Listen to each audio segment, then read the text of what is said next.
میں نے پچھلے جمعے بھی عرض کیا تھا نا کہ کوئی کونسلر ہو، ناظم ہو، ایم پی اے ہو، بس اسے جیتنے کی دیر ہوتی ہے، پھر دیکھیں اس کے اثاثہ جات کہاں پر جا کر پہنچ جاتے ہیں۔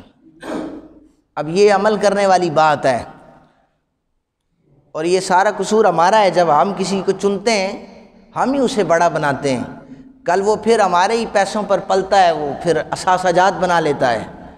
ووٹ دینے والے کے پاس کھانے کے لیے روٹی نہیں میسر ہوتی، اور جو ووٹ لیتا ہے وہ عیاشی کرتا پھرتا ہے اور پھر اکڑتا ہے۔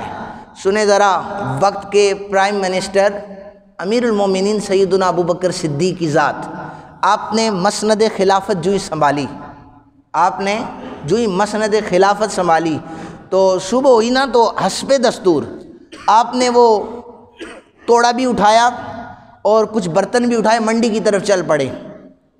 صحابہ کرام نے آپس میں مشورہ کیا کہ یہ ابھی کل امیر المومنین بنے ہیں اور آج تجارت کرنے کے لیے وہ سامان آلات اٹھا کر جا رہے ہیں، ابو بکر باغ رکے ہیں، یہ کیا کر رہے ہیں آپ امیر المومنین بن گئے ہیں، اب تو آپ کے ساتھ پروٹوکول ہونا چاہیے، 2-4 پراڈو ہونی چاہیے، اس دور میں گھوڑے ہونے چاہیے، آپ کا اتنا پروٹوکول ہے، آپ کو خطرہ ہوگا، اب آپ نے باہر نہیں نکلنا۔ نہیں، صحابہ کرام نے عرض کی کہ امیر المومنین مسند خلافت سنبھالا ہے، اب تو جا کے تجارت نہ کریں۔ آپ نے فرمایا تجارت نہیں کروں گا تو کھاؤں گا کیسے؟ میں تو کھانا چاہتا ہوں، حلال رزق کھانا چاہتا ہوں، اپنے ہاتھ کی کمائی مزدوری کرنا چاہتا ہوں۔ ہے ایسا کوئی تاریخ میں وزیر اعظم جو صبح اٹھا منڈی میں مزدوری کرنے چلا جائے؟ حضرت فاروق اعظم رضی اللہ تعالیٰ عنہ نے جید صحابہ سے مشورہ کیا کہ صحابہ کرام حضرت ابو بکر صدیق کی مال غنیمت میں سے، بیت المال میں سے کوئی تنخواہ مقرر کر دیتے ہیں تاکہ انہیں کام نہ کرنا پڑے، یہ امیر المومنین ہیں ہمارے۔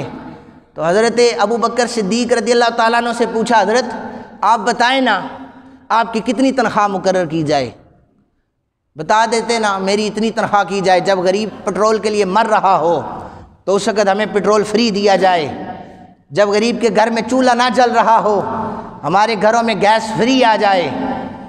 نہیں، یہ نہیں فرمایا۔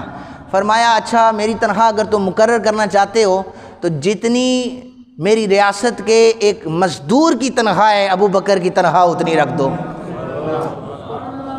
پھر فرمایا کہ اتنی میری تنخواہ رکھ دو۔ امیر المومنین پھر گھر کا گزر بسر کیسے ہوگا؟ آپ نے اپنی فیملی ہے اس کو چلانا ہے، پھر گزر بسر کیسے ہوگا؟ جب آپ کی تنخواہ اتنی تھوڑی ہوگی مزدور کے برابر تو آپ نے سفر بھی کرنے ہیں، مختلف ریاستوں کو بھی دیکھنا ہے، تو پھر کیسے آپ کا گزر بسر ہوگا؟ تو پھر پتہ ہے کیا تاریخی جواب دیا؟ فرمایا ایسا کرو کہ جب کبھی ضرورت پڑے نا کہ امیر المومنین کو زیادہ پیسوں کی ضرورت ہے، میری ریاست کے مزدور کی تنخواہ بڑھا دینا، میری تنخواہ آٹومیٹکلی بڑھ جائے گی۔